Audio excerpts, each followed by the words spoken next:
வணக்கம் and welcome to cinema matrix. இந்த வீடியோவில் எதை பற்றி பார்க்க போகிறோம் அப்படின்னா, நாளைக்கு கேம் ஒழுங்காக போகணும், எந்த பிரச்சனையும் இல்லாமல் அப்படின்னா இதை நம்ம பண்ணி ஆகணும் அப்படின்ற மாதிரி திவாகரை பற்றி வினோத் கிட்ட ஒரு சில விஷயங்களை வந்து சொல்கிறாங்க. ஸோ என்ன சொன்னாங்க அப்படின்றத டீட்டெயிலாக பார்க்கலாம். அதுக்கு முன்னாடி நம்மளோட சேனல் நீங்கள் சப்ஸ்கிரைப் பண்ணாமல் சப்ஸ்கிரைப் பண்ணி சப்போர்ட் பண்ணுங்கள். ஸோ நாளைக்கு நம்ம வந்து கேமை நல்லா கொண்டு போகணுன்னா இதை பண்ணணும் அப்படின்ற மாதிரி ஒன் பை ஒன்னாக சொல்கிறாங்க. ஸோ இன்றைக்கி பார்த்தீங்கன்னா தெரியும், நீங்கள் ஓவராக கலாய்ச்சிட்டிங்க அப்படின்னா அவர் வந்து ட்ரிகர் ஆகிடுறாரு. ஸோ ட்ரிகர் ஆகி வந்து பார்த்தீங்க அப்படின்னா அந்த கேமே ஸ்பாயில் ஆகிற அளவுக்கு வந்து பார்த்தீங்கன்னா அவர் வந்து ஒரு மோடுக்கு போகிறாரு.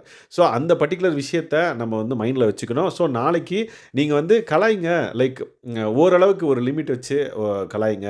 ஸோ அவரும் வந்து கலாய்க்கிறாரு அப்படின்ற பட்சத்தில் அவர் வந்து ஸ்போர்ட்டிவாக எடுத்துக்க மாட்டேன்றார். நம்ம மட்டும் எப்படி ஸ்போர்ட்டிவாக எடுத்துக்கணும்னு அவர் எக்ஸ்பெக்ட் பண்ணுறாருன்னு தெரியல. பட் நாளைக்கு கொஞ்சம் விட்டு பிடிக்கலாம் அப்படின்ற மாதிரி சொல்கிறாங்க. ஸோ அவர் வந்து திவாகர் வந்து பார்த்தீங்கன்னா இந்த விஷயத்தை என்கிட்ட சொல்லிட்டு இருந்தார், ஆனால் உங்ககிட்ட கேட்க சொல்லலை, நானாக வந்து உங்ககிட்ட கேட்குறேன் அப்படின்ற மாதிரி வினோத் கிட்ட சொல்கிறாங்க. உடனே வினோத் வந்து பார்த்தீங்கன்னா விக்கல்ஸ் வந்து கூப்பிட்றாரு. விக்கல்ஸ் வராரு.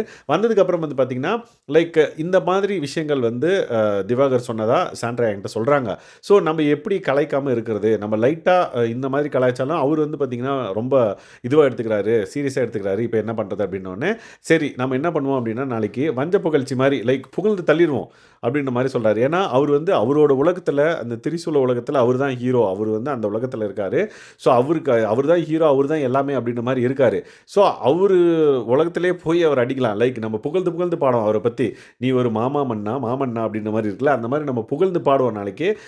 அந்த மாதிரி ஒரு கேமை விளையாடலாம். நம்ம வந்து உருவகேலியோ இல்லை அவரோட உருவத்தை வச்சோ இல்லை கலரை வச்சோ நம்ம எந்த கேமும் நாளைக்கு விளையாட வேணாம் அப்படின்ற மாதிரி சாண்ட்ரா, வினோத் அண்ட் தென் இவர் விக்கல்ஸ் 3 பேருமே வந்து டிசைட் பண்ணுறாங்க. பட் இது எந்த அளவுக்கு ஒர்க் அவுட் ஆகும் அப்படின்றது தெரியல. அவர் வந்து லைக் லைட்டாக ஒரு விஷயம் அவருக்கு ஆக்வர்டாக வந்துச்சுனாலே அவர் வந்து இதுவாகிடுறாரு, ட்ரிகர் ஆகிடுறாரு. ஸோ அந்த பர்டிகுலர் விஷயம் இருக்கவே இவங்க எப்படி திவாகரை வந்து ஹேண்டில் பண்ண போகிறாங்க அப்படின்றது தெரியல. ஸோ இவ்வளோ பெரிய டஃப் கண்டஸ்டண்ட்டாக இவர் வந்து உருவெடுப்பார் அப்படின்ற மாதிரி யாரும் எக்ஸ்பெக்ட் பண்ணியிருக்க மாட்டாங்க. ஏன்னா இதுக்கு முன்னாடி வந்த ஜிபி முத்துவாக இருக்கட்டும், நிறைய திடீர்னு ஃபேமஸ் ஆகி பிக் பாஸ் வீட்டுக்குள்ளே வந்தவங்கலாம் வந்து ஒரு 2 வாரம் தான் தாக்கு பிடிப்பாங்க, அதுக்கப்புறம் போயிடுவாங்க, 3 வாரம் அந்த மாதிரின்னு சொல்லலாம். பட் இவர் வந்து பார்த்தீங்கன்னா த்ரூ அவுட் த சீசன் வந்து எல்லாருக்கும் டஃப் கொடுப்பார் அப்படின்னு தோணுது.